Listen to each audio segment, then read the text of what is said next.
It is now my privilege to introduce our guest speakers, alumni from the class of 2013, Luke Barnes, Anthony Rice, and Alec Savage. You can read their bios on the back cover, but what is important to see is that although each person took a different path and found success in different areas, they recognize their foundation for success came from these halls and this community. Please welcome to the podium, Luke, Anthony, and Alec.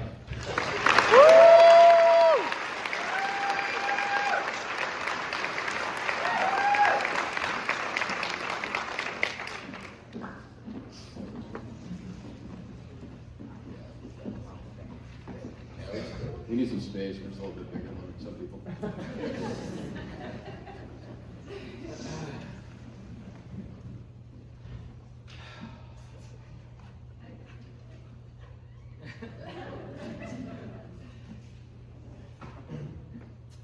First off, I want to thank the Waterville Board of Education, Administration, and new Superintendent, Mr. Abbey, for trusting us to deliver hopefully a moving and actual memorable speech.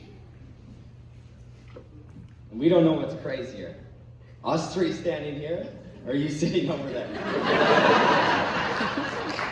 In all seriousness, Mr. Abbey coached us, he's a mentor to each of us, and Waterville couldn't be in better hands.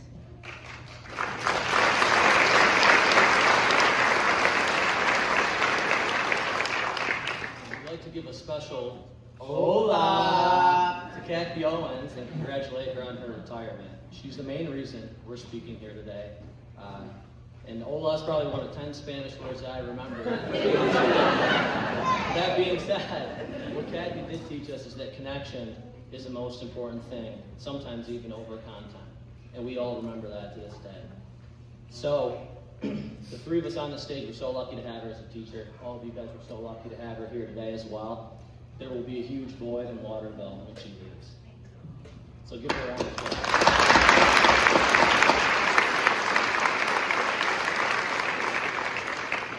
And thank you for being my little bird for my siblings and plenty of cousins that have gone through this school throughout the years while I was north, defending the northern border from White Walkers, drunk Canadians, and rampaging moose.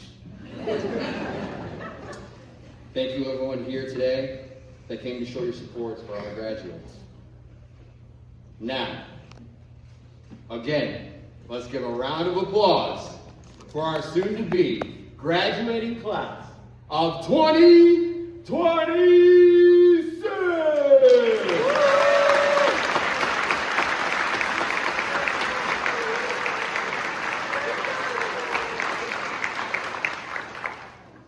So today you will not get one long speech.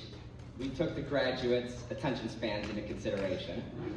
So rather you're going to get 3 shorter speeches, just like you're scrolling through TikTok. But in all seriousness, the class of 2026 has worked so hard to be here today. They've passed classes like algebra, geometry, history, biology, and they've written dozens of papers. So I just want to take a moment to recognize ChatGPT for all the help.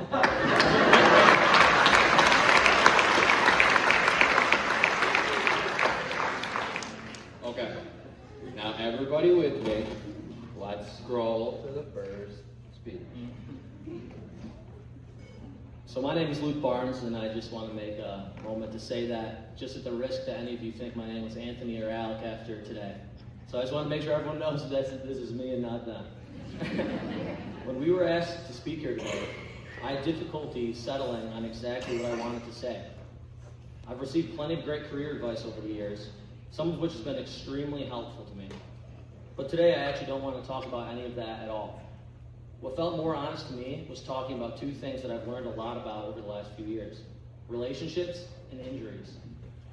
Now I know those 2 things may seem completely unrelated, but working in orthopedics has taught me they actually have quite a bit in common. Most people think injuries happen because of one big event: a fall, a misstep, an accident. Sometimes that's true, but more commonly when I evaluate patients, what I find is that most injuries are often caused by a series of small things that have been ignored over time. Weaknesses, imbalance, small deficits that slowly add up until one day something gives way. there's almost always more to the story. To me, these injuries and underlying causes share similarities with the relationships in all of our lives. Friendships don't often end just from one singular argument. Families don't drift apart because of just one missed holiday together, and communities don't just disappear overnight. All of these things fade because somewhere along the lines, maintenance stops. The strongest relationships aren't the ones that never face challenges.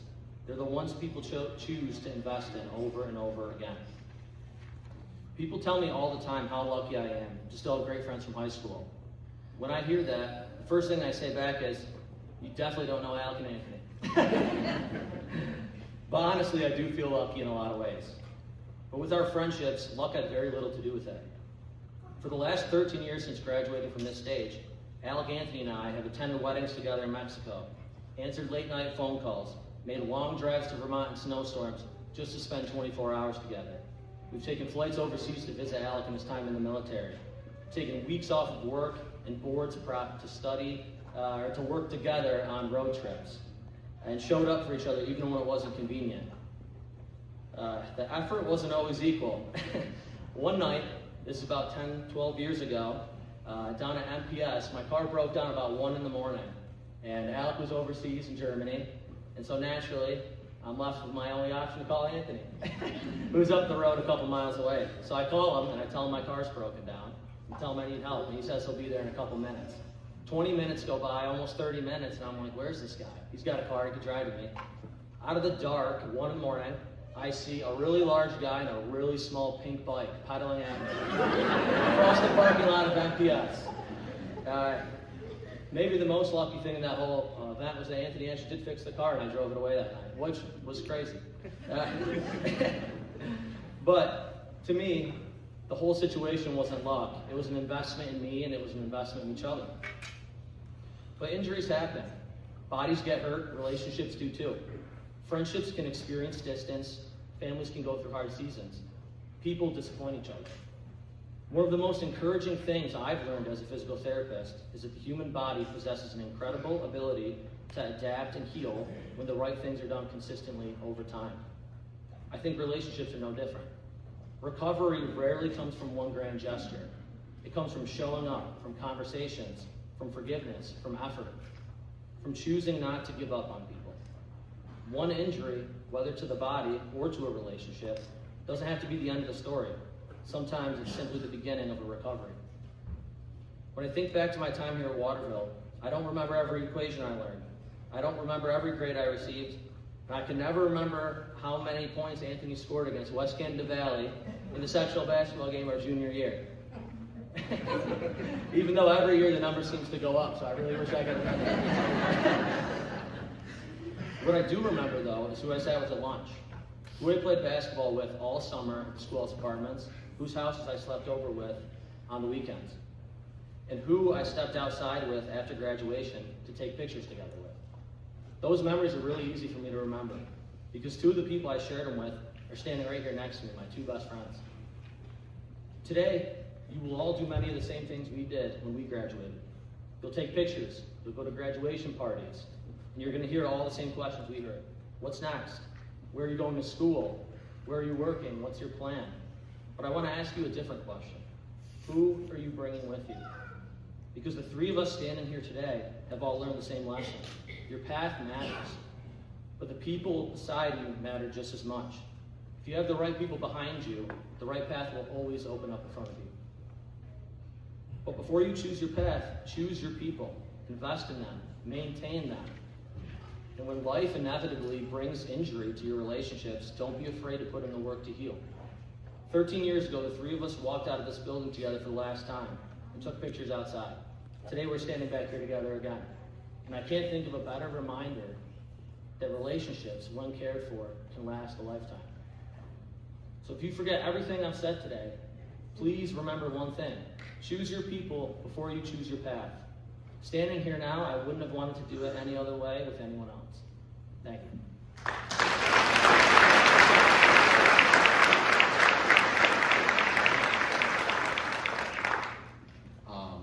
And we're going to scroll again to the next one. I'm Alec, not Anthony. So first, I just want to say how honored we are.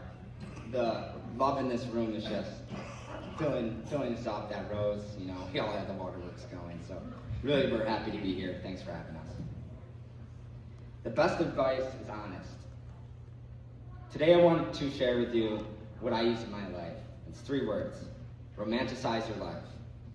When I had to take geometry twice, shout out Miss Kaiser, it was an opportunity to learn to study harder, or to humble me. Or when I rode the bench my entire junior year of basketball, it was an opportunity to learn to be a teammate who never sees the court. Or when she didn't text me back. Well, she wasn't the one. Maybe. On a serious note, I want to share one of my greatest failures with you today. The type of failure that fractures your mind and changes you forever. During my time in the military, I trained relentlessly to become a Special Forces Green Beret. And I fell flat on my face. I had completed many rigorous schools in the military, Ranger School, Airborne School, and I thought, this must be what I was meant to be doing. I will be a Green Beret. Well, the Army had different plans. The people told me no. The instructors told me no. Now, how do you romanticize that? For the first time in my life, I began to imagine myself outside of the military. Who is that guy? And after lots of contemplation, I decided to rectify my terrible academic history and go to law school. I romanticized my failure and turned it into a new path. Here's the thing though, I didn't realize I made the right decision when I was accepted into law school or when I passed the New York bar. I knew I made the right decision when I was in the middle of the desert with my 2 best friends who are standing here on stage with me. And that's right. During my transition out of the Army, Luke and Anthony were also experiencing points of transition in their life. We three hooligans romanticized our unemployment into a 30-day RV road trip across the country. It was truly epic. The gas prices were higher than you think now. We went across the entire country, free as 3 birds could be in an RV. We made memories to last our lifetimes. And it was when we looked up at the stars from Big Bend National Park. You still picture it, right?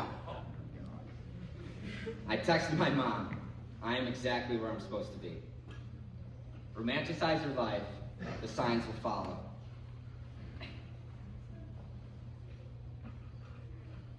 See, romanticizing your life is not just a tool to make the most of a bad situation. It is a reminder to slow down and enjoy your journey. Was leaving the military the right decision? Who's to say? Can anyone in this room or any room tell me otherwise? No. Up until this point in your lives, you have been assessed. You have been told what you're good at and what you struggle with, whether you're smart, athletic, musically inclined, or if you're a good person or a bad person. And guess what? The world will never stop trying to tell you who you are. I say protect your dreams. They say life doesn't skip anybody at all. Choose your path before you choose your people before you choose your path. Romanticize your life. Thank you.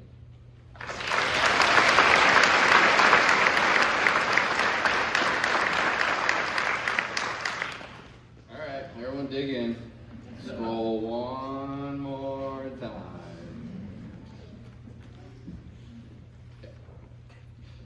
Wow. 2026. 13 years ago.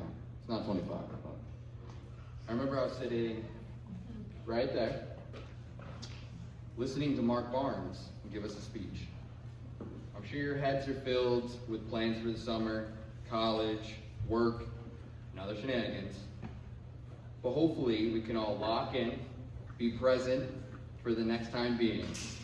So get your fidget spinners out and any other sensory toys, because this is going to be valuable information you can keep for a lifetime. Being that we've been in those seats, the most recent of all speakers, all gone our separate ways, lived what we feel like is lifetimes, and still make it back here for this speech. Trust me when we have to say, because I'm about to cook up this speech, and then later we're gonna eat. Growth matters. We all grow differently, and sometimes we grow better in different environments. Some of you will travel the world, some of you may never leave New York, and everyone else in between. Try it all. Although I love Waterville, and as much as I wanted it to be my forever home, it wasn't.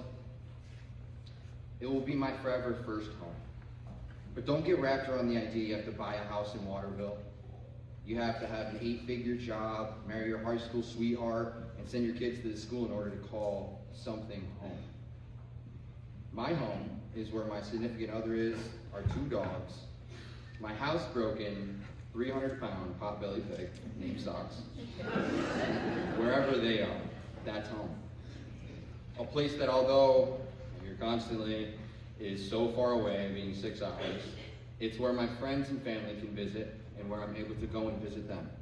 Where we can reconnect no matter how much time has been gone and how much we've made together. Remember, family is not whose blood you share. It's about those who are there to help you, make you a better person, and when you're straying from your original path, they help guide you back on track. If any of you know me, you know I didn't grow up in a massive house or have a lot of money, and times were tough. Sometimes you have to rely on family to help you out. I remember bringing my little sis and my other siblings to basketball practice in order to help my mom when she was running errands or working. I did this not because I wanted to, but because, and they cost me a lot of quarters at the vending machines. But to keep them busy, but it was the right thing to do. I wasn't looking for praise, I wasn't looking for any recognition, but I wanted to make sure that my mom and my siblings were cared for, however I could, while trying not to miss practice. Because if you know Coach Maxim, you never want to miss practice. Me, Alec, Luke, my other teammates, Coach Maxim, we keep an eye on my siblings while they played on the comfy mats in the corner. Speaking of Coach Maxim, he was another person who made me feel more normal and took care of me. We're not bounded by blood. We just have love and respect for one another. I remember we didn't have enough money for the team shoes, and when you watched me play basketball, I got whatever was on sale. Colby bought my pair of shoes for me. Not for recognition or glory. I mean, maybe so I didn't stand out more when I had my high top, but because it was the right thing to do. Alec's dad, John, for bringing with me on a fun-filled Father's Day weekend, when I usually celebrated Father's Day with my mother. A young, light-skinned kid able to enjoy how a father truly cares and is there for his family and one other. He did it because it was the right thing to do, along with the other beautiful things that John did, like helped out with AAU, stocked the fridge for me and Alec, and would come in and try and quiet us down when we're screaming at the TV and saying, let's not all get in trouble, all right? Let's quiet it down. And there's so many other people out there that go on and they just do the right thing. But since I see my sisters over there nodding off, I'm going to continue to run through this. The quote that I would like you all to remember is, inspired by football. Hang on, I'm still cooking. All right, I'm still cooking a little bit. Give me time. We know Waterville football is a staple here. I was known as Father Rice. This name was bestowed upon me by my teammates because I used to pray with the football gods for the ability to give us strength in harsh times. To do the right things, even if it meant going against a bigger deal. And we all did the right thing at the end of the day. Whether we won or lost, you felt like you were finally going out there and giving your all. And when you did, you felt better about yourself. And when you watched tape, you knew whether or not you actually did the right thing or not. So life doesn't usually follow you around with a camera while you make these decisions. I'm sorry if any of you are trying to be future influencers or something. But whether the decisions you make are good or bad, good intentions with bad actions, or vice versa, we all know what's right and wrong, deep down. The quote that popped into my head when I'm thinking about this speech was given to me in football, and it was said, "Champions are made when no one is looking." Back in modified football, when we were, and still are, the only team to go undefeated in football modified history. Whether it was in the gym, playing football in the backyard, playing football in snow gear, or just practicing, playing, crush the carrier, broke. We did these things for the passion and because we wanted to. We would all play pickup games of basketball, as Luke said, behind the schoolhouse apartments, what felt like every single day. We played on AAU teams. We played pool basketball because, if you know Alec, he's never felt what a rim feels like. So, that was the closest thing. We did this without anybody looking, receiving any awards or praise. Maybe some street cred, or bragging rights. But we did this because we knew it would make us better players and closer as a family. So to wrap up my long-winded speech, my quote I'd love for you guys to remember is, to live a great life, just start by doing good. Simple, yet easy enough. Everyone will know if you're actually following our advice or not, trust me, we follow you. Everyone will know that doing just good deeds pays off. Whether it's paying for someone at the cash register that's counting change, handing out meals on Thanksgiving, to saving a turtle from crossing the road and not swerving at it. You know who you are. Or as simple as holding a door for somebody. These three phrases of choose your people before you choose your path, romanticize your life, and to live life, a great life, start by just doing good. I hope that these act as a powerful reminder as they intertwine in your mind, and while you walk off this stage into a world as young adults. Sis? My little one? My last sibling. I love you. Cody? I love you. I think you both, although you're very different people, and I guess from what I hear, your old class is extremely different from one another, which is even better.